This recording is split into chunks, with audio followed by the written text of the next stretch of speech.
My wife hates what I'm about to read to you. Let me explain a little bit.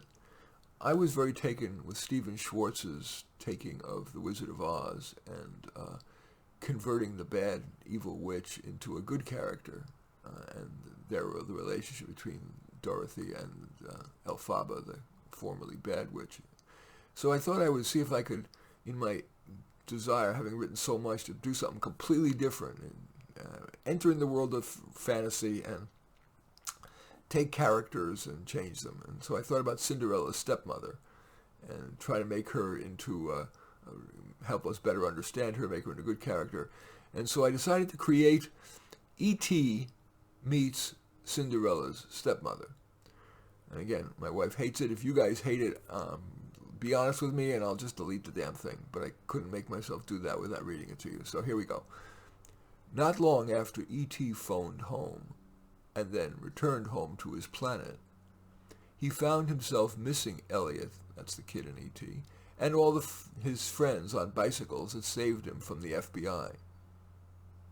So E.T. convinced an intergalactic pilot to let him stow away on his next journey to Earth. As expected, the reunion between Elliot and E.T. was tear-filled, joy. But soon Elliot and his friends tired of E.T.'s novelty. One said, "E.T., you're like a pet. You need care and feeding. If I want to play with an E.T., I'll go to Toys R Us and buy an E.T. robot. Besides, I'd rather play with someone good-looking." That last statement particularly got to E.T. He had suppressed how ugly he was. So E.T. toddled away. Elliot had told him that a librarian was a good source of information, so he asked the librarian, "I'm so ugly. How can I find a friend who will accept me for who I am?" The librarian tried. "How about going to meetups?" But E.T. said, "That feels too random." Then the librarian tried. "Good people won't be lookist." But E.T. didn't think that was true enough. Finally, in frustration, the librarian said, "Maybe you need to find another person as ugly as you are."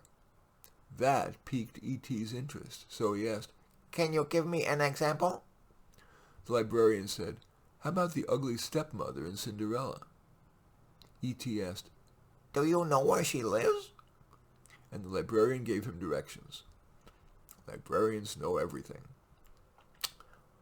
Oh, and by the way, her name isn't Ugly Stepmother or even Wicked Stepmother. It's Lady Tremaine. Lady Tremaine had fallen on hard times, and so she answered her own door. No servants.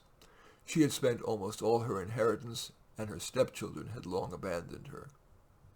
E.T. explained his situation, and she said that hers was parallel, that people rejected her for her ugliness.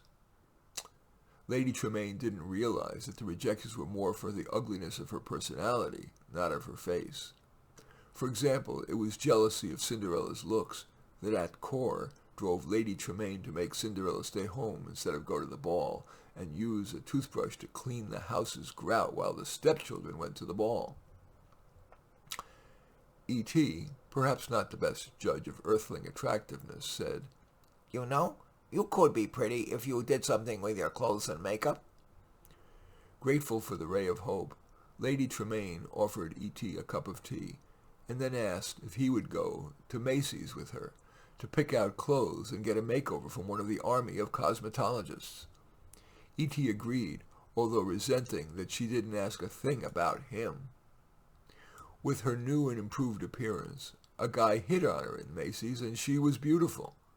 Though said she was beautiful. E.T. agreed, and the man invited her to a party, and she and the man left E.T. all alone. E.T., seeing his suggestion bear such fruit, went to the men's department in Macy's to try to get himself outfitted. But there was nothing in cistern size, so he just bought a watch cap in his favorite color, celestial cornflower blue, and he tiptoed out. E.T. liked how he looked, and lonely, wanted to show it off. So, recalling where and when the party was, E.T. showed up. The man was now ignoring Lady Tremaine, so she became a wallflower, stricken. On seeing E.T., she was grateful to see him. He said again how beautiful she looked, which made her, in her now humbled state, say how nice she thought E.T. looked in his new watch cap. And E.T. and Lady Tremaine started to date.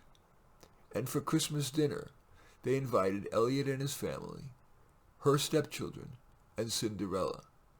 Nary was a sadistic word spoken, except when Lady Tremaine asked Cinderella, "Can I get you a toothbrush?" In any event, that's the story E.T. meets Cinderella's stepmother. I do welcome your thumbs up and accept your thumbs down. I especially look forward to your comments, honest comments, and even more so if you choose to subscribe to my channel. In any event, I do thank you for watching. I am Marty Nemko.